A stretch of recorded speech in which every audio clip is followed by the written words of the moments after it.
बचन सरवण कीते सन के सतगुरां ने रंजीत नगारा बनाया। एक नगारा बनाया है, उसका नाम रंजीत नगारा रखिया, रण जितन वाला। जदों ये नगारा तैयार होया है, मसंदा के मन में परेशानी आ गई। नगारा महाराज वजाउणगे तो पहाड़ी राजियां नाल वैर पवेगा, घर बार छड्डना पै सकदा है, कई तरह के नुकसान हो सकते। ये गल सोच के मसंदा ने माता गुजरी जी तक पहुँच की है कि माता जी सतगुरां नूं रोको नगारा बनाउण तो। जदों सतगुरु अपनी माता जी नूं नमस्कार करन वास्ते घर विच गए, माता जी ने रोकिया, सारे काम कर लवो पर नगारा ना बनवाओ, राजियां नाल वैर पै जाएगा तो फिर रहना औखा होएगा। सतगुरां ने सुने बचन ते आखन लगे, माता जी असीं अपने घर दे विच छुप के नहीं रह सकते, लुके नहीं रह सकते, किसी दे डर करके असीं घरे वड़ जाइए, ये नहीं हो सकता।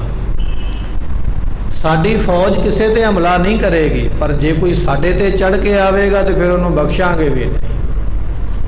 पर असीं आज़ाद सुतंत्र होकर विचरांगे, सानू किसी का भै नहीं है। साडे पिता सतगुरु दे बचन ने, भै काहू को देत नह भै मानत आन। ना असीं किसी नूं डर देवांगे, ना असीं किसी का डर मनांगे। क्यों असीं पहाड़ी राजियां दा डर मन के घर विच बैठ जाइए, नगारा ना वजाइए, हो नहीं सकता। असीं तो रोज़ वजावांगे, जिन्हें जो करना वो कर लवे। इन्हां बचन कह के महाराज दीवान दे विच चले गए। संगतां बैठियां हुईयां, सिख बैठे हुए, मसंद भी बैठे हुए। धन दसवें पातशाह ने बड़ी गर्जवी आवाज़ दे विच आखिया, कहन लगे, नगारा तैयार होया कि नहीं होया? जे नहीं होया तो छेती तैयार किया जावे, असीं जरूर वजावांगे। जदों ये बचन महाराज ने आखे, सतगुरां दे उत्थे मामा जी खलोते हुए, कृपाल चंद नाम है, वो की बेनती कर लगे ने, ये आपां अज सरवण करांगे। अपने मन के ध्यान नूं टकाइए, मिल के आखिए सतनाम। गुरु की संगत गज के आखो सतनाम।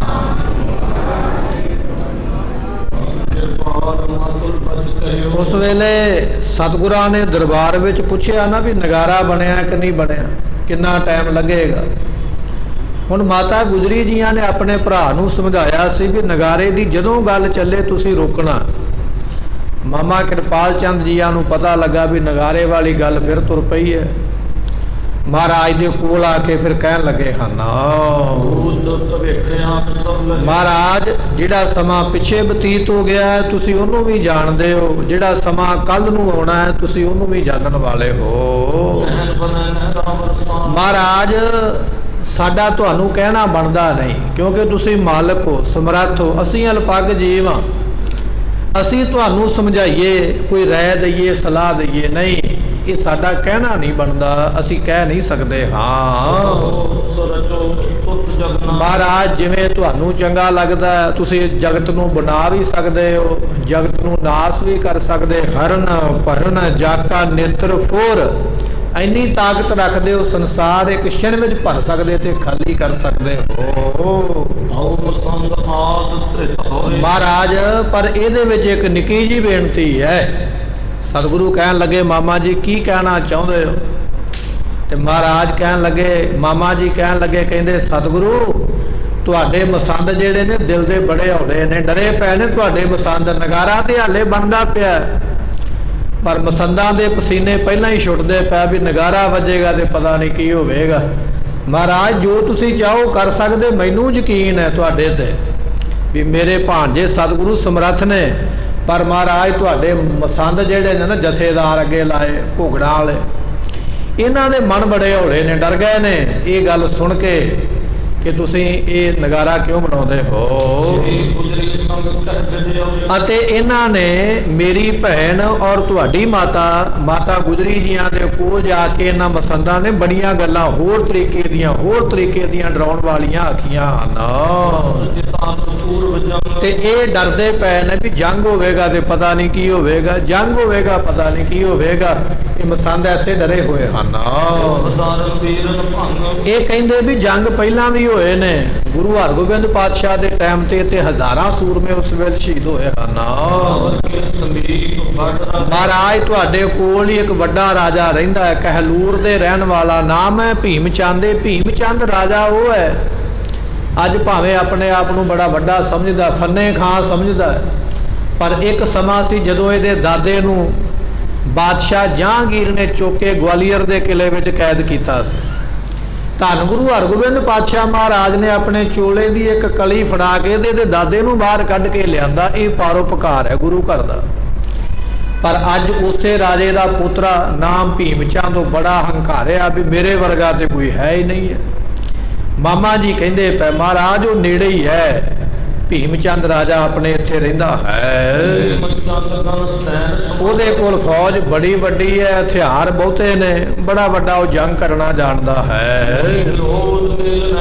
महाराज नहीं विरोध उहदे नाल, ना अपना कोई विरोध है ते ना कोई अपना उहदे नाल मेल है। ते इस करके वो साडे तो परे ही रहिंदा, ना उहने कदे सानू बुलाया ते ना कदे आपां उहनूं बुलाया, वो अपने तो दूर है। पर महाराज एक नीति हुंदी ना, राजनीति बिना सरकारां नहीं चलदियां। राजनीति बड़ी जरूरी है। राजनीति बिना ना सरकार चलदी है ना धर्म चलदा। ये गल पल्ले बन्नण वाली है। सरकार दे विच राजनीति होनी जरूरी है, धर्म दे विच भी होनी जरूरी है। धन गुरु हरगोबिंद महाराज जियां ने धर्म के सामने, श्री हरमंदर साहब के सामने राजनीति का तख्त रचिया, नाम रखिया अकाल तख्त। धर्म नीति नाल चलेगा, नीति होनी जरूरी है। जिथे नीति नहीं उथे धर्म अगे वध फुल नहीं सकता।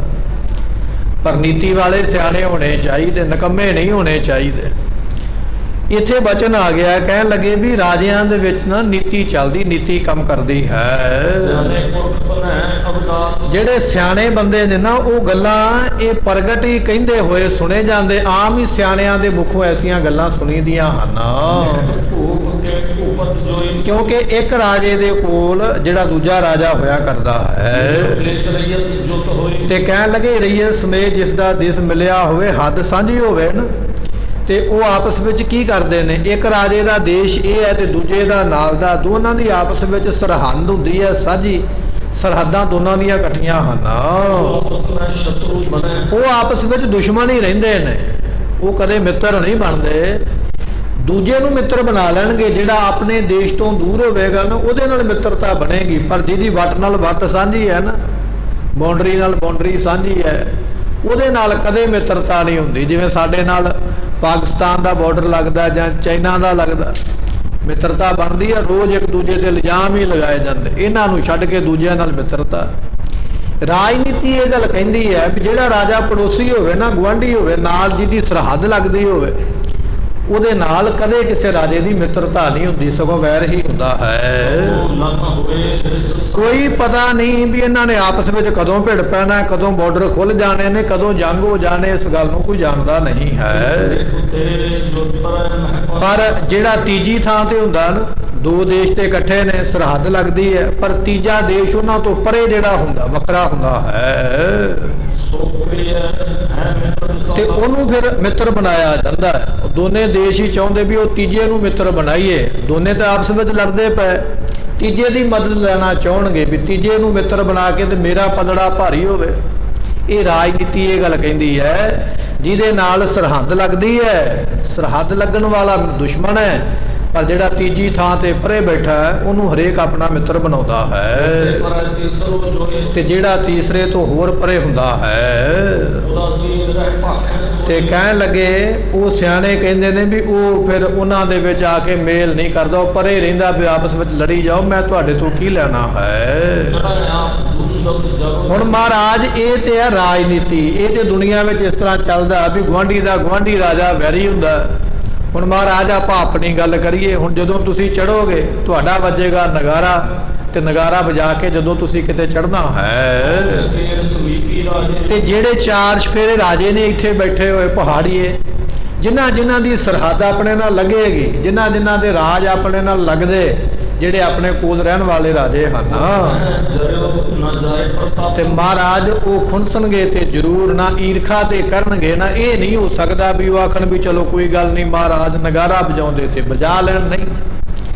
ਇੱਕ ਰਾਜਾ ਆਪਣੇ ਗੁਆਂਢੀ ਰਾਜੇ ਨਾਲ ਹਮੇਸ਼ਾ ਈਰਖਾ ਕਰਦਾ ਹੈ, ਤੇ ਮਹਾਰਾਜ ਆਪਣੇ ਲਾਗੇ ਤੇ 22 ਰਾਜੇ ਨੇ, ਇੱਕ ਨਹੀਂ, ਤੇ 22 ਦੇ 22 ਆਪਾਂ ਨੂੰ ਪਿਆਰ ਥੋੜੀ ਕਰਨਗੇ, ਖੁਣਸਣਗੇ ਨਾ, ਈਰਖਾ ਹੀ ਕਰਨਗੇ ਨਾ ਵੀ ਇਹ ਨਗਾਰਾ ਵਜਾਉਣ ਵਾਲੇ ਕੌਣ ਨੇ। ਮਹਾਰਾਜ ਉਹ ਖੁਣਸ ਖਾਣਗੇ ਆਪਣੇ ਤੋਂ, ਈਰਖਾ ਕਰਨਗੇ, ਵਿਰੋਧ ਕਰਨਗੇ, ਉਹਨਾਂ ਨੇ ਆਪਾਂ ਨੂੰ ਜੜ ਨਹੀਂ ਸਕਣਾ ਹੈ। ਮਹਾਰਾਜ ਉਹ ਵਿਗੜ ਜਾਣਗੇ, ਤੇ ਜੇ ਵਿਗੜ ਗਿਆ ਤੇ ਜੰਗ ਹੋਵੇਗਾ, ਜੰਗ ਹੋਵੇਗਾ ਤੇ ਫਿਰ ਸੂਰਮਿਆਂ ਨੂੰ ਤੇ ਸ਼ਹੀਦ ਹੋਣਾ ਹੀ ਪਵੇਗਾ ਨਾ, ਕਿਉਂਕਿ ਸ਼ਹੀਦੀ ਬਿਨਾ ਜੰਗ ਨਹੀਂ ਜਿੱਤੇ ਜਾਂਦੇ, ਮੈਦਾਨ ਨਹੀਂ ਜਿੱਤੇ ਜਾਂਦੇ। ਮਹਾਰਾਜ ਵਿਗਾੜ ਪੈ ਗਿਆ ਤੇ ਜੰਗ ਨਹੀਂ ਜਿੱਤਿਆ ਜਾਣਾ ਹੈ। ਜਦੋਂ ਇਹ ਗੱਲ ਕਹੀ ਨਾ ਮਾਮਾ ਕਿਰਪਾਲ ਚੰਦ ਜੀਆਂ ਨੇ, ਸਤਿਗੁਰਾਂ ਨੇ ਸੁਣਿਆ ਬਚਨ ਆਪਣੇ ਮਾਮਾ ਜੀ ਦਾ ਬੜੇ ਧਿਆਨ ਦੇ ਨਾਲ, ਤੇ ਮਹਾਰਾਜ ਜੀਆਂ ਦੇ ਨਾਲ ਹੀ ਖਲੋਤੇ ਹੋਏ ਨੇ ਭਾਈ ਸੰਗੋ ਸ਼ਾਹ, ਮਹਾਰਾਜ ਦੇ ਲੱਗਦੇ ਨੇ ਭਰਾ, ਭੂਆ ਦੇ ਪੁੱਤਰ। ਉਹਨਾਂ ਨੇ ਆਖਿਆ ਵੀ ਹੁਣ ਮਾਮਾ ਜੀ ਨੇ ਗੱਲ ਸ਼ੁਰੂ ਹੈ ਤੇ ਅਸੀਂ ਵੀ ਆਪਣਾ ਵਿੱਚ ਇਹਦੇ ਯੋਗਦਾਨ ਪਾਈਏ, ਸਲਾਹ ਦਈਏ। ਭਾਈ ਸੰਗੋ ਸ਼ਾਹ ਜੋ ਭੂਆ ਦੇ ਪੁੱਤਰ ਨੇ ਧੰਨ ਗੁਰੂ ਗੋਬਿੰਦ ਸਿੰਘ ਮਹਾਰਾਜ ਜੀਆਂ ਦੇ, ਉਹ ਫਿਰ ਕਹਿਣ ਲੱਗੇ ਹਨ,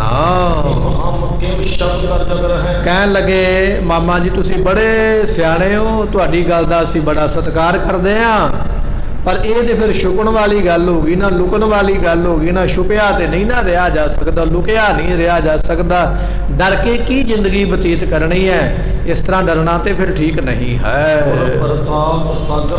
ਸਤਿਗੁਰਾਂ ਦਾ ਪ੍ਰਤਾਪ ਜਿਹੜਾ ਨਾ ਇਹ ਸਮੁੰਦਰ ਤੱਕ ਜਾਣਾ, ਜਿੱਥੋਂ ਸਮੁੰਦਰ ਦੀ ਹੱਦ ਸ਼ੁਰੂ ਹੁੰਦੀ ਹੈ ਨਾ, ਮਹਾਰਾਜ ਦਾ ਪ੍ਰਤਾਪ ਤੇ ਉੱਥੋਂ ਤੱਕ ਹੈ। ਐਸੇ ਬਲੀ ਨੇ, ਐਸੇ ਪ੍ਰਤਾਪੀ ਨੇ, ਐਸੇ ਸੂਰਮੇ ਨੇ। ਆ 2-4 ਪਹਾੜੀ ਰਾਜਿਆਂ ਦੀ ਕੀ ਗੱਲ ਕਰਦੇ ਹੋ? ਮਹਾਰਾਜ ਦਾ ਪ੍ਰਤਾਪ ਤੇ ਸਮੁੰਦਰਾਂ ਤੱਕ, ਸਾਗਰਾਂ ਤੱਕ ਫੈਲਣਾ ਹੈ। ਸਤਿਗੁਰੂ ਪਾਤਸ਼ਾਹ ਕਹਿਣ ਲੱਗੇ, ਇਹ ਮਹਾਰਾਜ ਦੇ ਭੂਆ ਜੀ ਪੁੱਤਰ ਕਹਿਣ ਲੱਗੇ ਵੀ ਇਹ ਜਿਹੜੇ ਪਹਾੜੀਏ ਰਾਜੇ ਨੇ ਨਾ, ਮਹਾਰਾਜ ਦਾ ਪ੍ਰਤਾਪ ਰੋਕ ਨਹੀਂ ਸਕਣਗੇ, ਯਤਨ ਭਾਵੇਂ ਜਿੰਨਾ ਮਰਜ਼ੀ ਕਰ ਲੈਣ, ਪਰ ਇਹਨਾਂ ਦੇ ਯਤਨ ਫਿੱਕੇ ਪੈ ਜਾਣੇ। ਉਹ ਬਚਨ ਵਾਕਿਆ ਹੀ ਸੱਚੇ ਹੋਏ। ਪਹਾੜੀ ਰਾਜਿਆਂ ਨੇ ਮਿਲ ਮਿਲ ਕੇ ਜੰਗ ਬੜੇ ਕੀਤੇ, ਪਰ ਜਦੋਂ ਪਤਾ ਲੱਗਿਆ ਵੀ ਨਹੀਂ ਸਾਡੇ ਵੱਸ ਦੀ ਗੱਲ ਨਹੀਂ ਹੈ, ਸਾਡੇ ਸਿਰ ਵਿੱਚ ਮਾਰ ਪੈਂਦੀ ਹੈ, ਫਿਰ ਜਾ ਕੇ ਉਹ ਔਰੰਗਜ਼ੇਬ ਦੇ ਨਾਲ ਗੰਢ ਸੰਢ ਕੀਤੀ, ਸਾਡੀ ਮਦਦ ਕਰ। ਉਹਦੀ ਫੌਜ ਫਿਰ 10 ਲੱਖ ਦੀ ਇਕੱਠੀ ਕਰਵਾ ਕੇ ਤੇ ਥਾਵਾਂ ਥਾਵਾਂ ਤੇ ਆ ਕੇ ਘੇਰਾ ਪਾਉਂਦੇ। ਇੱਥੇ ਭਾਈ ਸੰਗੋ ਸ਼ਾਹ ਕਹਿਣ ਲੱਗੇ ਵੀ ਤੁਸੀਂ ਆ ਥੋੜੇ ਬਹੁਤੇ ਜਿਹੜੇ ਪਹਾੜੀਏ ਰਾਜੇ ਇਹਨਾਂ ਤੋਂ ਡਰ ਗਏ, ਇਹ ਗੁਰੂ ਦਾ ਕੁਝ ਨਹੀਂ ਵਿਗਾੜ ਸਕਦੇ ਹਨ। ਗੁਰੂ ਘਰ ਦੇ ਵਿੱਚ ਸ਼ੰਕਾ ਨਹੀਂ ਕਰੀਦਾ, ਡਰੀਦਾ ਨਹੀਂ। ਗੁਰੂ ਘਰ ਸ਼ੰਕੇ ਤੋਂ ਰਹਿਤ ਹੈ, ਇੱਥੇ ਡਰ ਭੈ ਰੱਖਣ ਦੀ ਕੋਈ ਲੋੜ ਨਹੀਂ ਹੈ। ਇੱਥੇ ਮਹਾਰਾਜ ਦੇ ਕੋਲ ਤੇ ਪਤਾ ਨਹੀਂ ਕਿੱਥੋਂ ਕਿੱਥੋਂ ਸੂਰਮੇ ਜਿਹੜੇ ਨੇ ਆਪਣੇ ਆਪ ਹੀ ਉਹਨਾਂ ਨੇ ਫੌਜ ਵਿੱਚ ਭਰਤੀ ਹੋਣ ਵਾਸਤੇ ਤੁਰੇ ਆਉਣਾ। ਪਤਾ ਨਹੀਂ ਕਿੰਨੇ ਕੁ ਸੂਰਮੇ ਇੱਥੇ ਭਰਤੀ ਹੋਣੇ ਹਨ। ਤੇ ਜਦੋਂ ਇਹ ਬਚਨ ਆਖਿਆ ਨਾ ਮਹਾਰਾਜ ਦੇ ਵੱਡੇ ਭਰਾ ਨੇ ਭਾਈ ਸੰਗੋ ਸ਼ਾਹ ਨੇ, ਭੂਆ ਦੇ ਪੁੱਤਰ ਨੇ ਜਦੋਂ ਸਲਾਹ ਦਿੱਤੀ ਤੇ ਕਹਿਣ ਲੱਗੇ ਨਿਕਟ ਮਸੰਦ, ਜਿਹੜੇ ਮਸੰਦ ਕੋਲ ਬੈਠੇ ਸਨ ਉਹਨਾਂ ਨੇ ਉਸ ਵੇਲੇ ਸੁਣ ਕੇ ਉਹਨੂੰ ਉਹ ਆਪਣੀ ਰਾਏ ਦੇਣ ਲੱਗੇ। ਕੋਲ ਬੈਠ ਗਿਆ ਵੀ ਹੁਣ ਸਾਨੂੰ ਮੌਕਾ ਮਿਲਿਆ ਹੈ। ਕਹਿਣ ਲੱਗੇ ਮਹਾਰਾਜ ਅਸੀਂ ਵੀ ਕੁਝ ਇੱਥੇ ਆਪਣਾ ਵਿਚਾਰ ਦੇਣਾ ਚਾਹੁੰਦੇ ਹਾਂ। ਮਹਾਰਾਜ ਕਹਿਣ ਲੱਗੇ ਤੁਸੀਂ ਵੀ ਦੱਸੋ। ਕਹਿਣ ਲੱਗੇ ਪਾਤਸ਼ਾਹ ਜੀ ਇੱਕ ਗੱਲ ਤੇ ਆਪਾਂ ਨੂੰ ਵਿਚਾਰ ਲੈਣੀ ਚਾਹੀਦੀ ਹੈ, ਇੱਕ ਗੱਲ ਤੇ ਆਪਾਂ ਨੂੰ ਸੋਚ ਲੈਣੀ ਚਾਹੀਦੀ ਹੈ। ਜਿਹੜਾ ਦੁਸ਼ਮਣ ਹੈ ਨਾ ਉਹਦਾ ਬਲ ਤੇ ਉਹਦੀ ਫੌਜ ਦੀ ਗਿਣਤੀ ਰੱਖਣੀ ਜ਼ਰੂਰੀ ਹੈ।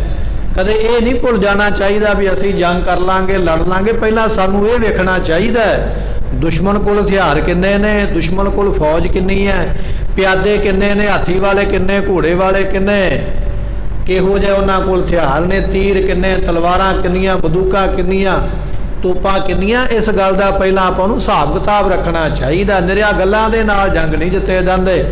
दुश्मन के दल का भी पता होना चाहिए और ਉਹਦੇ बल का भी पता होना चाहिए भी किन्ना कुछ वो आक्रमण कर सकते हैं।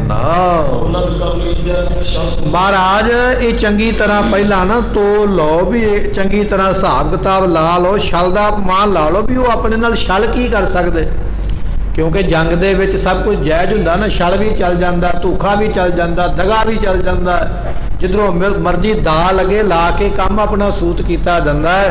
महाराज दुश्मन का सानू हिसाब किताब रख लेना चाहिए और की वो अपने नाल छल कर सकता टाइम दे टाइम ते ये भी सानू पता होना चाहिए है।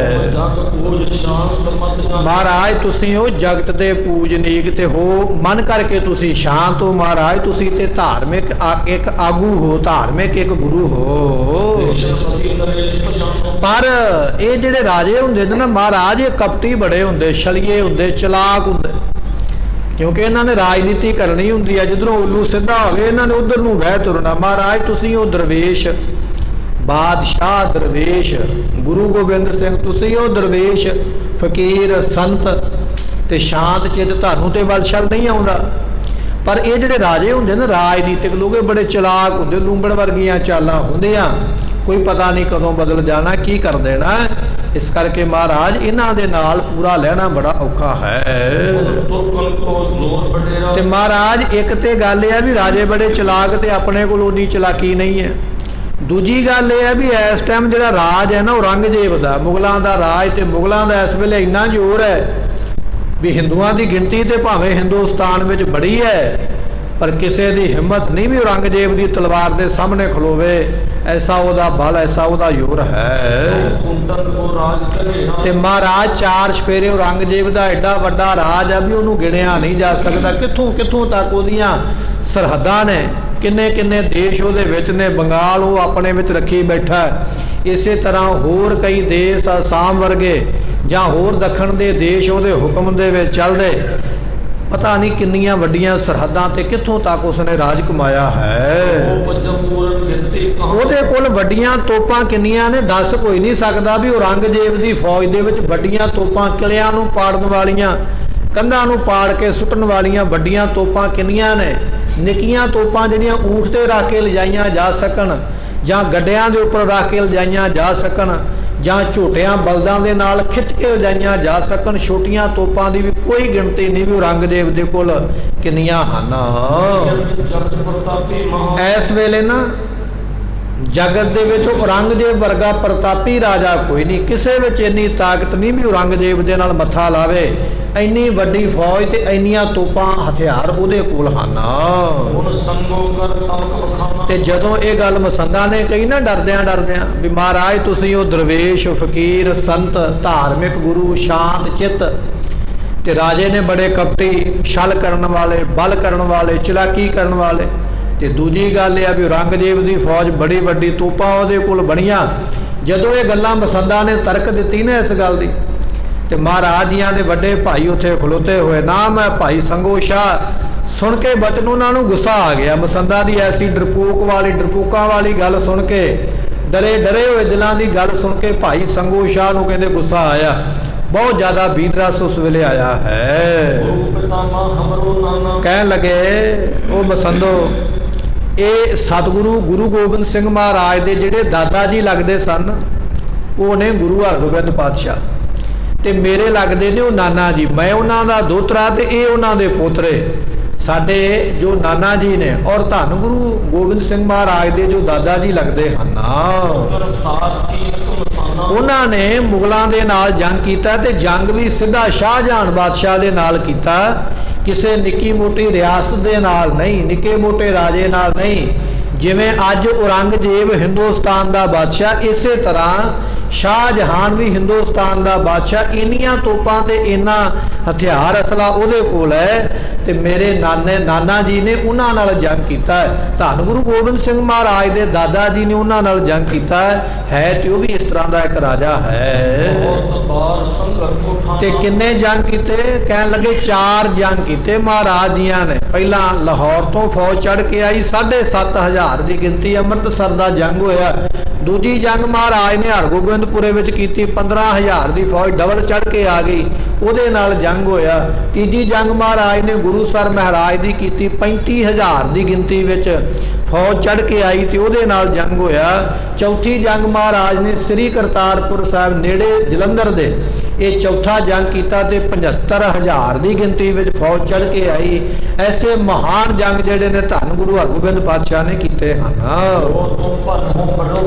ਤੇ ਜੋ ਤੁਸੀਂ ਦੱਸਦੇ ਹੋ ਨਾ ਮਸੰਦੋ ਵੀ ਔਰੰਗਜ਼ੇਬ ਬੜਾ ਵੱਡਾ, ਔਰੰਗਜ਼ੇਬ ਦੀ ਫੌਜ ਬੜੀ ਵੱਡੀ ਹੈ, ਜਿਨ੍ਹਾਂ ਨੂੰ ਤੁਸੀਂ ਅੱਜ ਬੜੇ ਬੜੇ ਵੱਡੇ ਦੱਸਦੇ ਹੋ, ਸੂਰਮੇ ਦੱਸਦੇ ਹੋ, ਬਲਸ਼ਾਲੀ ਦੱਸਦੇ ਹੋ, ਜਿਨ੍ਹਾਂ ਨੂੰ ਅੱਜ ਤੁਸੀਂ ਤਾਕਤ ਵਾਲਾ ਆਖਦੇ ਹੋ,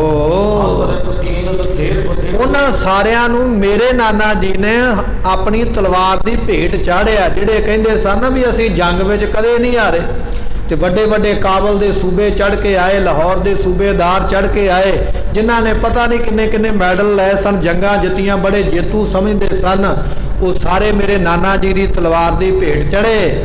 ਲੋਥ ਪਲੋਥ ਲਥੇਰ ਪਥੇਰੋ ਤੋਂ ਭਾਵ ਹੁੰਦਾ ਹੈ ਕਿ ਉਹਨਾਂ ਨੂੰ ਚੁੱਕ ਚੁੱਕ ਕੇ ਵੱਢ ਕੱਟ ਕੇ ਧਰਤੀ ਵਿੱਚ ਮਿੱਟੀ ਵਿੱਚ ਮਿਲਾਇਆ, ਉਹਨਾਂ ਦੀਆਂ ਲਾਸ਼ਾਂ ਖਿੰਡੀਆਂ ਹੋਈਆਂ ਮੈਦਾਨ ਵਿੱਚ ਦਿਸਦੀਆਂ।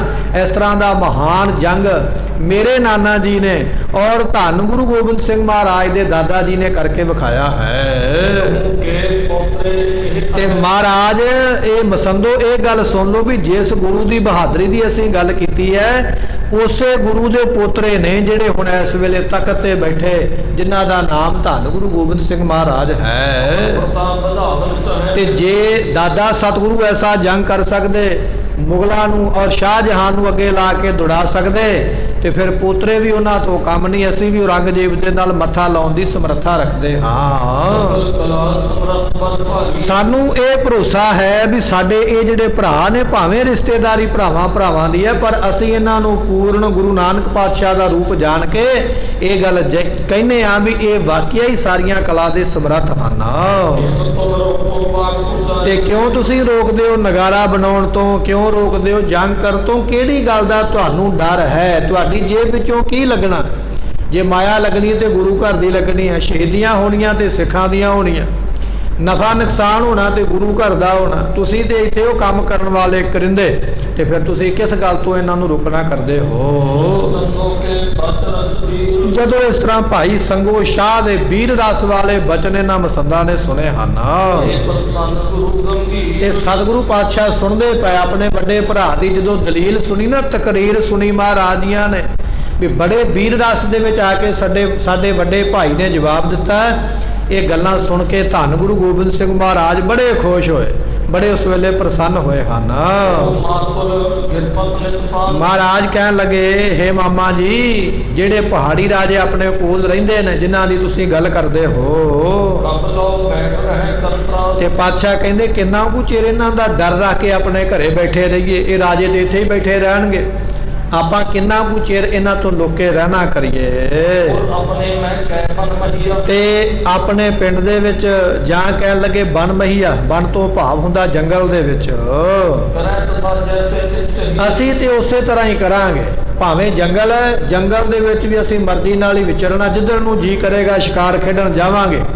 ਅਸੀਂ ਨਹੀਂ ਵੇਖਣਾ ਵੀ ਕਿਹੜੇ ਰਾਜੇ ਦੀ ਸਰਹੱਦ ਹੈ ਤੇ ਕਿਹਦਾ ਇਲਾਕਾ।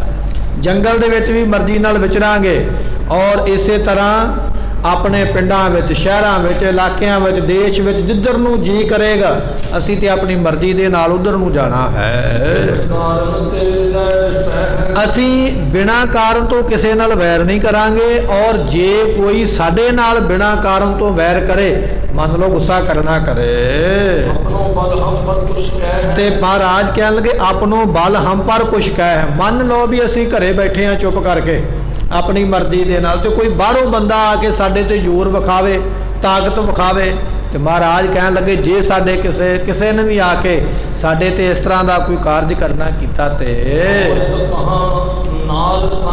ਤੇ ਮਹਾਰਾਜ ਕਹਿਣ ਲੱਗੇ ਫਿਰ ਅਸੀਂ ਕਿਹੜਾ ਬੀਬੀਆਂ ਦਾ, ਜਨਾਨੀਆਂ ਦਾ ਰੂਪ ਧਾਰਿਆ? ਅਸੀਂ ਵੀ ਤੇ ਮਰਦ ਹੀ ਹਨ, ਮਰਦ ਅਗੰਬੜੇ ਕਿਹਾ ਜਾਂਦਾ ਨਾ ਧੰਨ ਦਸਵੇਂ ਪਾਤਸ਼ਾਹ ਮਹਾਰਾਜ ਨੂੰ। ਸਤਿਗੁਰੂ ਪਾਤਸ਼ਾਹ ਕਹਿਣ ਲੱਗੇ ਜੇ ਕੋਈ ਸਾਡੇ ਤੇ ਚੜ੍ਹ ਕੇ ਆਵੇਗਾ ਤੇ ਅਸੀਂ ਵੀ ਕੋਈ ਅੱਗੋਂ ਇਸਤਰੀ ਨਹੀਂ ਆ ਵੀ ਚੁੱਪ ਕਰਕੇ ਘਰੇ ਬੈਠ ਜਾਵਾਂਗੇ। ਜਿਵੇਂ ਦਾ ਕੋਈ ਮੂੰਹ ਲੈ ਕੇ ਆਵੇਗਾ ਉਵੇਂ ਦਾ ਹੀ ਮੂੰਹ ਭੰਨ ਕੇ ਵੀ ਉਸ ਨੂੰ ਇੱਥੋਂ ਅੱਗੋਂ ਤੋਰਾਂਗੇ। ਅਸੀਂ ਕੋਈ ਇਸਤਰੀਆਂ ਦਾ ਜਾਮਾ ਨਹੀਂ ਧਾਰਨ ਕੀਤਾ ਵੀ ਡਰ ਕੇ ਛੁਪ ਕੇ ਬੈਠ ਜਾਵਾਂਗੇ। ਅਸੀਂ ਫਿਰ ਸਾਹਮਣਾ ਕਰਾਂਗੇ, ਕਿਉਂਕਿ ਸਾਡਾ ਮਰਦਾਂ ਦਾ ਜਾਮਾ ਹੈ।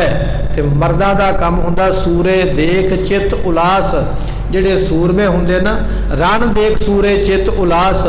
ਜੰਗ ਦਾ ਮੈਦਾਨ ਦੇਖ ਕੇ ਸੂਰਮਿਆਂ ਦੇ ਚਿੱਤ ਜਿਹੜੇ ਪ੍ਰਸੰਨ ਹੁੰਦੇ, ਖੁਸ਼ ਹੁੰਦੇ। ਤੇ ਫਿਰ ਅਸੀਂ ਜੰਗ ਨੂੰ ਬਾਖੂਬੀ ਨਿਭਾਵਾਂਗੇ, ਚੁੱਪ ਕਰਕੇ ਨਹੀਂ ਬੈਠਾਂਗੇ। ਤੇ ਮਹਾਰਾਜ ਕਹਿਣ ਲੱਗੇ ਫਿਰ ਇਹਨਾਂ ਪਹਾੜੀ ਰਾਜਿਆਂ ਨੂੰ ਦਿਖਾਵਾਂਗੇ ਕਿ ਧੰਨ ਗੁਰੂ ਗੋਬਿੰਦ ਸਿੰਘ ਮਹਾਰਾਜ ਦੀਆਂ ਦੀ ਤਲਵਾਰ ਦੀ ਧਾਰ ਕਿਹੋ ਜਿਹੀ ਹੈ। ਅਜੇ ਤੇ ਅਸੀਂ ਗੱਲ ਹੀ ਕਰਦੇ ਪਏ, ਪਰ ਜੇ ਕਿਤੇ ਜੰਗ ਦਾ ਸਮਾਂ ਬਣ ਗਿਆ ਨਾ ਤੇ ਫਿਰ ਸਾਡੀ ਤਲਵਾਰ ਦੀ ਧਾਰ ਇਹ ਪਹਾੜੀਏ ਵੀ ਨਹੀਂ ਭੁੱਲਣਗੇ ਤੇ ਨਾ ਹੀ ਮੁਗਲ ਭੁੱਲਣਗੇ। ਅਸੀਂ ਇਹੋ ਜਿਹੀ ਧਾਰਾ ਕਰਾਂਗੇ ਤੇਗੇ ਦੀ, ਆਪਣਾ ਸੂਰਮਾ ਖਾਲਸਾ ਇਹੋ ਜਿਹਾ ਪੈਦਾ ਕਰਾਂਗੇ, ਸਾਡੇ ਖਾਲਸੇ ਦੀ ਤੇਗ ਦਾ ਲੋਹਾ ਮੰਨੇਗੀ ਦੁਨੀਆ।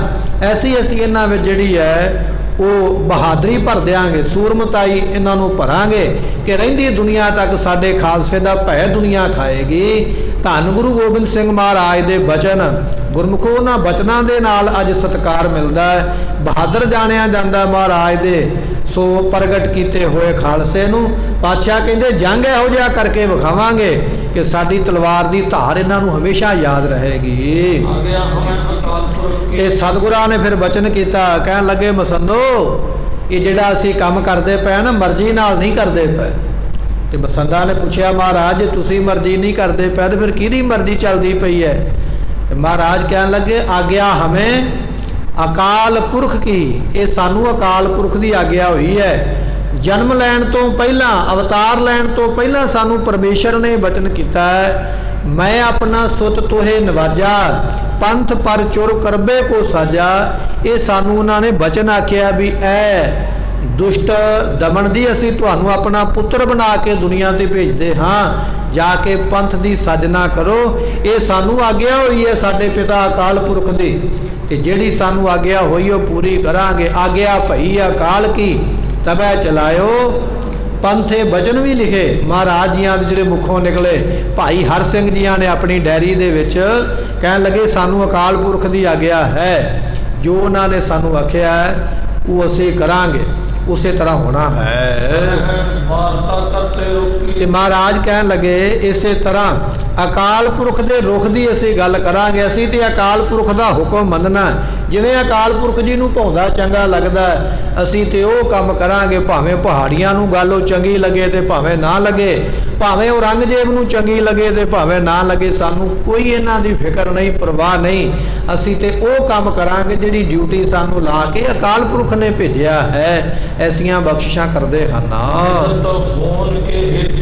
ਅਸੀਂ ਦੁਨੀਆ ਵਿੱਚ ਆਏ ਹਾਂ ਪ੍ਰਗਟ ਹੋਣ ਵਾਸਤੇ, ਸਾਡਾ ਇਹ ਤਾਹੀ ਕਾਰ ਧਰਾ ਹਮ ਜਨਮੰਗ ਸਮਝ ਲਿਓ ਸਾਧੂ ਸਭ ਮਨਮੰਗ। ਮਹਾਰਾਜ ਦੇ ਬਚਨ ਨੇ ਧਰਮ ਚਲਾਵਨ ਦੁਸ਼ਟ ਉਬਾਰਨ, ਇਸ ਤਰ੍ਹਾਂ ਮਹਾਰਾਜ ਜੀਆਂ ਦੇ ਬਚਨ ਨੇ ਧਰਮ ਚਲਾਵਨ ਦੁਸ਼ਟ ਖਪਾਵਨ, ਦੁਸ਼ਟਾਂ ਨੂੰ ਨਾਸ਼ ਕਰਨਾ, ਧਰਮ ਨੂੰ ਚਲਾਉਣਾ ਤੇ ਸੰਤਾਂ ਦਾ ਪ੍ਰਕਾਸ਼ ਕਰਨਾ। ਇਸ ਵਾਸਤੇ ਅਸੀਂ ਦੁਨੀਆ ਵਿੱਚ ਅਵਤਾਰ ਲੈ ਕੇ ਆਏ ਹਾਂ। ਤੇ ਅਸੀਂ ਪ੍ਰਮਾਤਮਾ ਦਾ ਹੁਕਮ ਕਿਉਂ ਨਾ ਮੰਨੀਏ? ਅਸੀਂ ਤੇ ਜ਼ਰੂਰ ਮੰਨਾਂਗੇ। ਅਸੀਂ ਤੇ ਅਕਾਲ ਪੁਰਖ ਦੇ ਹੁਕਮ ਨੂੰ ਮੰਨਣਾ ਹੈ। ਜਿਵੇਂ ਉਹਨਾਂ ਨੇ ਆਖਿਆ ਜਿਮਤ ਜਿਉ ਤਿਮ ਕਹੀ ਤੇ ਮੈਂ ਹਉ ਕਰ ਹਉ, ਇਹ ਦਸਮ ਗ੍ਰੰਥ ਦੇ ਬਚਨ ਨੇ। ਜਿਮ ਤਿਨ ਕਹੀ, ਜਿਵੇਂ ਸਾਨੂੰ ਅਕਾਲ ਪੁਰਖ ਨੇ ਆਖਿਆ ਤੇ ਮੈਂ ਹਉ ਕਰ ਹਉ, ਉਸੇ ਤਰ੍ਹਾਂ ਹੀ ਅਸੀਂ ਕਰਾਂਗੇ। ਤੇ ਕਿਸੇ ਦੇ ਨਾਲ ਅਸੀਂ ਅਕਾਰਨ ਵੈਰ ਨਹੀਂ ਕਰਾਂਗੇ, ਪਰ ਜਿਹੜਾ ਕੋਈ ਸਾਡੇ ਨਾਲ ਵੈਰ ਕਰੇਗਾ ਉਸ ਤੋਂ ਫਿਰ ਅਸੀਂ ਪਿੱਛੇ ਨਹੀਂ ਹਟਾਂਗੇ। ਪਰ ਮਹਾਰਾਜ ਕਹਿਣ ਲੱਗੇ ਵੀ ਸਾਨੂੰ ਅਕਾਲ ਪੁਰਖ ਦਾ ਹੁਕਮ ਹੈ ਵੀ ਖਾਲਸਾ ਪੰਥ ਸਾਜਣਾ। ਤੇ ਜੇ ਅਸੀਂ ਪੰਥ ਬਣਾ ਲਿਆ, ਫੌਜ ਬਣਾ ਲਈ, ਤੇ ਫੌਜ ਦੇ ਵਿੱਚ ਮਸੰਦੋ ਨਗਾਰਾ ਹੀ ਨਾ ਹੋਇਆ ਤੇ ਫੌਜ ਕਾਹਦੀ ਹੋਈ? ਨਗਾਰਾ ਤੇ ਫੌਜ ਵਿੱਚ ਜ਼ਰੂਰੀ ਹੈ ਨਾ। ਅਜੇ ਤੇ ਅਸੀਂ ਫੌਜ ਤਿਆਰ ਕਰਨੀ ਹੈ, ਇਹ ਤੇ ਅਸੀਂ ਅਜੇ ਸਾਜੋ ਸਮਾਨ ਹੀ ਤਿਆਰ ਕਰਦੇ ਪਏ ਹਾਂ। ਅਸਲੀ ਕੰਮ ਤੇ ਅਜੇ ਅਸੀਂ ਕਰਨਾ ਹੈ, ਪਰ ਸਾਡੀ ਫੌਜ ਵਿੱਚ ਨਗਾਰਾ ਨਾ ਹੋਵੇ ਤੇ ਫਿਰ ਉਹ ਫੌਜ ਕਾਹਦੀ ਹੋਵੇਗੀ? ਇਸ ਕਰਕੇ ਜ਼ਰੂਰੀ ਹੈ। ਤੇ ਸਾਡੇ ਖਾਲਸੇ ਦੀ ਫਿਰ ਸ਼ੋਭਾ ਕਿਵੇਂ ਬਣੇਗੀ ਜੇ ਨਗਾਰਾ ਹੀ ਨਾ ਹੋਵੇ? ਨਗਾਰੇ ਬਿਨਾ ਫੌਜ ਦੀ ਸ਼ੋਭਾ ਨਹੀਂ। ਔਰ ਸਾਡਾ ਖਾਲਸਾ ਤੇ ਬੜਾ ਅਕਾਲ ਪੁਰਖ ਦੀ ਕਿਰਪਾ ਵਾਲਾ ਹੋਣਾ ਹੈ। ਇਸ ਕਰਕੇ ਅਸੀਂ ਨਗਾਰੇ ਦਾ ਨਾਮ ਵੀ ਰੱਖਿਆ ਰਣਜੀਤ। रण नूं जितन वाला ऐसा नगारा असी तैयार करवाउणा है। ते जे असी डर जाइए भी पहाड़ीए की कहणगे, औरंगजेब की आखेगा, जे डर के मान लो असी अंदर बैठ जाते हाँ, ते बाकी जेड़े काम ने असी किवें करांगे, किवें होणगे, वो भी काम ते असी करने हन। इस करके महाराज ने फिर आख्या, जिन्हां दी ड्यूटी लाई सी ना सिखां दी वो नगारा बनाउण वास्ते, महाराज ने उन्होंने कोल बुला के आख्या, कहन लगे नहीं परवाह करनी इन्हां मसंदां दी, डरन दी लोड़ नहीं है, बिना डेरी तो छेती नाल नगारा तैयार करवाओ। ये साडा फिर दोबारा हुक्म है कि नगारा बनाउण लगे डेरी ना करना करो। अते जदों नगारा बन गया उदों की करना, उदों ये करना है, धन गुरु नानक देव पातशाह के चरणों में पहला करनी अरदास, गुरु नानक देव पातशाह नूं करके याद, ते फिर जोर दी वो नगारा बजाउणा, किसी को डरना नहीं, ये साडा हुक्म छेती मन्निया जावे। सतगुरु पातशाह महाराज कहन लगे, जेड़े दूर पहाड़ ने ना परले पासे दूर अगे तक दूर तक जेड़े पहाड़ फैले हुए हैं, ते सतगुरु पातशाह महाराज कहन लगे आपां चलांगे उतों तक सैर करके, असी नगारा कला इत्थे नहीं वजावांगे भी आनंदपुर साहब दे विच वजाया ते गल खत्म है, नहीं, असी अपने नगारे नूं नाल लैके दूर जावा करांगे, पहाड़ां दे विच जिधर नूं मौज करेगी उधर ही जावांगे, उत्थे जाके इन्हां राजियां दीयां रियासतां विच जान जान के नगारा वजावांगे। ये असी काम करने हन। असी अपनी मर्जी नाल जंगल नूं जाना, मर्जी नाल असी शिकार करने, मर्जी नाल असी विचरना है, ते असी इस तरह बड़े शिकार भी करने ने, बड़ियां मन भाउंदियां सैलां करनियां हन। ते नाल ही महाराज ने आख्या, ये जिहड़ा भीमचंद राजा है ना, भावें कि साडा उहदे नाल वाह नहीं पिया, पर असी ये गल पहलां दस दईए भी भीमचंद राजा बड़ा हंकारी है, बहुत ज़्यादा ये मन में हंकार है। ये जिन्ने पहाड़ीए राजे ने 22 इन्हां दी कुल गिनती है, ते ये एक भीमचंद ते बाकी जिहड़े 21 राजे ने सारे भीमचंद के हुक्म दे विच रहिंदे हन। महाराज कहन लगे असी पहला काम ही ये करना, जिदन साडा नगारा बन गया ना, असी पहला भीमचंद के राज में जाके उत्थे जाके नगारा वजाउणा, पहला सुना के ही उन्होंने आउणा भी लै वजा दिता कर जो करना, बाकी 21 राजे तो वो थले काम करते, वो तो जो भीमचंद कहेगा वो करनगे ना, पर असी पहले दिन नगारा जाके लद के उस नगारे नूं किसी ऊठ ते जां किसी गड्ढे दे उपर लद के असी लैके ही भीमचंद के राज में जावांगे, नाले उत्थे करांगे शिकार, नाले उन्होंने विखा के नगारा वजाउणा भी जो तू करना कर, ना असी डरना ना असी डरन का उपदेश देंदे, नगारा तो असी जान बुझ के जाके भीमचंद नूं सुनाउणा है, जिहदे तो तुसीं डरदे हो भी वो सारियां तो वड्डा राजा है, सारे राजे उसदा हुक्म मनदे, उसे राजे के सामने जाके असी नगारे वजाउणे हन। असी अपने सिंघां नूं कहना भी दोहरियां दोहरियां चोबां लाओ, भी एक चोब लाओगे एक बारी डंडा मारोगे तो आवाज़ घट आउणी है, दोवां हत्थां विच 2 डंडे फड़ के खिच के 2 डंडे इकट्ठे मारो नगारे, दोहरियां दोहरियां चोबां ला के दूर दूर तक आवाज़ जान दिओ, चंगी तरह पहाड़ीए राजे भीमचंद के कन्नां विच पैणी करे। ते जदों साडा नगारा वजेगा ना, ते फिर नगारे की आवाज़ सुनेगा भीमचंद, ते फिर वेखांगे भी वो साडे बारे की सोचदा है, वो सानू की सुनिया भेजदा, साडे नाल मित्रता करेगा, असी लम्मे हथ करके मिलांगे, मित्रता करांगे, ते जे वो बैर करेगा तो फिर तलवार नंगी कढ़ के सामने होवांगे, नगारा ते वजावांगे और फिर प्रतिक्रम लवांगे भीमचंद दा भी वो साडे नगारे नूं सुन के की कहंदा है, किहो जिहा उहदे विचार ने, साडे नाल वो किहो जिहा रिश्ता रखना चाहुंदा है, जिवें दा रखेगा फिर उवें दे उहनूं हो के टकरना है। ते जदों असीं ये काम करांगे ना, ते फिर सारियां दे संशय खत्म हो जाएंगे, फिर पता लगेगा भी भीमचंद की है। महाराज जियां दा सिख है भाई नंद चंद, सतगुरु नंद चंद नूं कहन लगे ओ नंद चंद जी साडा बचन ध्यान दे नाल सुनना करो, बड़ा नगारा तैयार करवाओ, नंद चंद दी ड्यूटी लगी है, नंद चंद सिख है, पसंद है महाराज जियां दे घर दा। महाराज कहन लगे बड़ा भारी नगारा तैयार छेती नाल तैयार करवाना करो, ते नंद चंद ने टेकिया मत्था महाराज जियां नूं, सतगुरु मैं हुणे जांदा लोहार दे कोल, कारीगर दे कोल, ਚਲਾ ਗਿਆ। ਜਾ ਕੇ ਉਹਨੇ ਆਖਿਆ ਵੀ ਮਹਾਰਾਜ ਦਾ ਹੁਕਮ ਆਇਆ ਭਾਈ ਛੇਤੀ ਨਾਲ ਨਗਾਰਾ ਤਿਆਰ ਕਰਨਾ ਕਰੋ। ਸੁਰਾਂ ਮਸਾਲੇ ਸਭ ਮਸਲਾ ਤੇ ਕਹਿਣ ਲੱਗੇ ਉਸ ਵੇਲੇ ਉਹ ਜਿਹੜਾ ਨਗਾਰਾ ਬਣਾਉਣ ਵਾਲਾ ਸੀ ਨਾ ਕਾਰੀਗਰ, ਹੁਣ ਚਮੜੇ ਨੂੰ ਢਾਲਣਾ ਵੀ ਹੈ, ਚਮੜੇ ਨੂੰ ਖਰਾ ਵੀ ਕਰਨਾ, ਆਵਾਜ਼ ਵੀ ਆਉਣੀ ਚਾਹੀਦੀ ਹੈ, ਭਾਂਡਾ ਵੀ ਥੱਲਿਓਂ ਸਾਫ਼ ਹੋਣਾ ਚਾਹੀਦਾ। ਉਹਨੇ ਚੰਗੀ ਤਰ੍ਹਾਂ ਵਿੱਚ ਮਸਾਲੇ ਪਾ ਪਾ ਕੇ ਅੱਗ ਦਾ ਸੇਕ ਦੇ ਦੇ ਕੇ ਬੜਾ ਸੋਹਣਾ ਨਗਾਰਾ ਤਿਆਰ ਕੀਤਾ ਹੈ। ਕਹਿਣ ਲੱਗੇ ਜਦੋਂ ਨਗਾਰਾ ਤਿਆਰ ਹੋਇਆ ਨਾ ਗੁਰਮੁਖੋ, ਤੇ ਮਾੜਾ ਜਿਹਾ ਉਹਦੇ ਤੇ ਡਗਾ ਮਾਰ ਕੇ ਵੇਖਿਆ ਤੇ ਬੜੀ ਉਹਦੇ ਵਿੱਚੋਂ ਸੋਹਣੀ ਆਵਾਜ਼ ਜਿਹੜੀ ਹੈ, ਬੜੀ ਭਾਰੀ ਆਵਾਜ਼ ਜਿਹੜੀ ਹੈ ਉਹਦੇ ਵਿੱਚੋਂ ਨਿਕਲੀ ਹੈ। ਤੇ ਜਦੋਂ ਹੋ ਗਿਆ ਨਾ ਤਿਆਰ, ਤੇ ਭਾਈ ਨੰਦ ਚੰਦ ਆ ਗਿਆ ਮਹਾਰਾਜ ਦੇ ਕੋਲ, ਆ ਕੇ ਬੇਨਤੀ ਕੀਤੀ, ਮਹਾਰਾਜ ਜਿਹੋ ਜਿਹਾ ਤੁਸੀਂ ਨਗਾਰਾ ਕਹਿੰਦੇ ਹੋ ਨਾ, ਮਹਾਰਾਜ ਨਗਾਰਾ ਬਣ ਗਿਆ ਤੇ ਮੈਂ ਉਹਨੂੰ ਵੇਖ ਵੀ ਆਇਆ ਤੇ ਵਜਾ ਵੀ ਆਇਆ, ਵੇਖਿਆ ਵੀ ਕਿਹੋ ਜਿਹਾ। ਮਹਾਰਾਜ ਮੈਂ ਆਪਣੇ ਮਨ ਦੀ ਤਸੱਲੀ ਕਰਕੇ ਆਇਆ ਹਾਂ। ਮੁਕਤੀ ਦਾਤੇ ਮਹਾਰਾਜ ਦੇ ਕੋਲ ਨੰਦ ਚੰਦ ਹੱਥ ਜੋੜ ਕੇ ਕਹਿਣ ਲੱਗਾ ਹੈ, ਮਹਾਰਾਜ ਮੈਂ ਨਗਾਰਾ ਇਹੋ ਜਿਹਾ ਬਣਾ ਕੇ ਲਿਆਇਆ ਹਾਂ ਜਾਂ ਬਣਵਾਇਆ ਹੈ ਵੀ ਉਹਦੇ ਵਰਗਾ ਨਗਾਰਾ ਕਿਸੇ ਰਾਜੇ ਦੇ ਕੋਲ ਤੇ ਕੀ ਔਰੰਗਜ਼ੇਬ ਦੇ ਕੋਲ ਵੀ ਉਹੋ ਜਿਹਾ ਨਗਾਰਾ ਨਹੀਂ ਹੋਵੇਗਾ। ਏਡਾ ਵੱਡਾ, ਏਡਾ ਭਾਰੀ ਔਰ ਇੰਨੀ ਜ਼ਿਆਦਾ ਆਵਾਜ਼ ਕੱਢਣ ਵਾਲਾ ਮੈਂ ਨਗਾਰਾ ਤਿਆਰ ਕਰਵਾਇਆ ਵੀ ਉਹਦੇ ਵਰਗਾ ਨਗਾਰਾ ਹੋਰ ਕਿਸੇ ਦੂਜੇ ਕੋਲ ਨਹੀਂ ਹੋ ਸਕਦਾ ਹੈ। ਸਤਿਗੁਰੂ ਪਾਤਸ਼ਾਹ ਨੇ ਸੁਣੇ ਬਚਨ, ਕਹਿਣ ਲੱਗੇ ਭਾਈ ਹੁਣ ਤੇ ਰਾਤ ਪੈ ਗਈ ਹੈ, ਹੁਣ ਆਪਾਂ ਸਾਰੇ ਜਾਣੇ ਕਰੀਏ ਆਰਾਮ।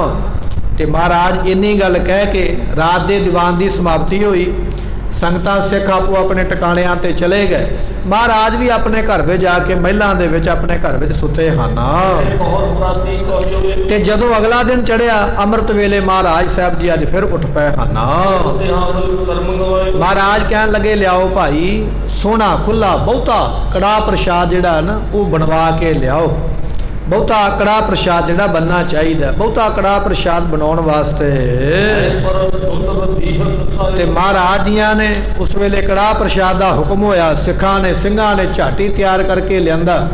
ਫਿਰ ਪਾਤਸ਼ਾਹ ਕਹਿੰਦੇ ਲਿਆਓ ਭਾਈ ਜਿਹੜਾ ਨਵਾਂ ਨਗਾਰਾ ਬਣਾਇਆ ਉਹ ਲੈ ਕੇ ਆਓ। ਲਿਆਂਦਾ ਗਿਆ।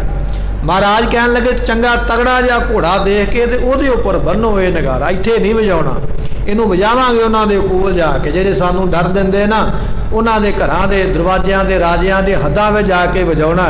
ਇੱਕ ਚੰਗਾ ਤਗੜਾ ਘੋੜਾ ਜਿਹੜਾ ਪਹਾੜ ਚੁੱਕ ਸਕੇ ਔਰ ਪਹਾੜ ਚੜ੍ਹ ਸਕੇ, ਇਹੋ ਜਿਹੇ ਵੱਡੇ ਭਾਰੀ ਘੋੜੇ ਦੇ ਉੱਪਰ ਮਹਾਰਾਜ ਨੇ ਕਹਿ ਕੇ ਉਹ ਨਗਾਰਾ ਜਿਹੜਾ ਤਿਆਰ ਕਰਵਾਇਆ ਉਹ ਬਣਾਉਣਾ ਕੀਤਾ ਹੈ। ਤੇ ਫਿਰ ਆਖਿਆ ਕਹਿਣ ਲੱਗੇ ਕਰੋ ਭਾਈ ਅਰਦਾਸ। ਇੱਕ ਸਿੱਖ ਨੂੰ ਹੁਕਮ ਹੋਇਆ, ਉਹਨੇ ਧੰਨ ਗੁਰੂ ਨਾਨਕ ਦੇਵ ਪਾਤਸ਼ਾਹ ਦਾ ਨਾਮ ਲੈ ਕੇ, ਧੰਨ ਗੁਰੂ ਅੰਗਦ ਦੇਵ ਮਹਾਰਾਜ ਸਾਰੇ ਗੁਰੂ ਸਾਹਿਬਾਂ ਦਾ ਨਾਮ ਲੈ ਕੇ ਉਸਨੇ ਫਿਰ ਅਰਦਾਸ ਕੀਤੀ ਹੈ। ਤੇ ਬੜੀ ਸੋਹਣੀ ਅਰਦਾਸ ਉਸ ਵੇਲੇ ਮਹਾਰਾਜ ਨੂੰ ਯਾਦ ਕਰਦਿਆਂ ਕੀਤੀ ਹੈ। ਤੇ ਮਹਾਰਾਜ ਨੇ ਹੁਕਮ ਦਿੱਤਾ, ਕਹਿਣ ਲੱਗੇ ਭਾਈ ਹੁਣ ਧੌਂਸਾ ਵਜਾਓ, ਵਜਾਓ ਨਗਾਰਾ ਇੱਕ ਵਾਰੀ ਜਿਹੜਾ ਆਪਾਂ ਬਣਵਾਇਆ, ਪਤਾ ਲੱਗੇ ਵੀ ਇਹਦੀ ਕਿੰਨੀ ਕੁ ਆਵਾਜ਼ ਤੇ ਕੈਸਾ ਹੈ।